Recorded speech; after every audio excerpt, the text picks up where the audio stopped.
GTRE of India's DRDO has received new dry Kaveri engines for testing and certification. This marks a significant step for the program, aimed at integrating these engines into indigenous jets like the Ghatak UAV. Flight trials on an LCA Tejas Mach 1 aircraft are expected within 2 years, targeting a 73 kilonewtons thrust goal and a potential future 90 kilonewtons engine development.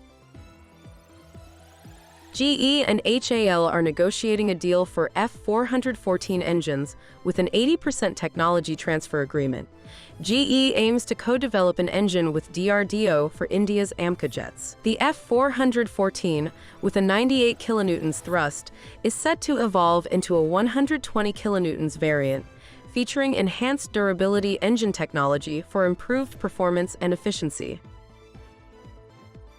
The Indian Army aims for self-sufficiency in ammunition by 2025-26, identifying local sources for nearly 150 of 175 types. This indigenization effort reduces import dependence, enhances supply chain control, and strengthens strategic autonomy. The corporatization of ordnance factories and private sector involvement boost production, positioning India as a future ammunition exporter.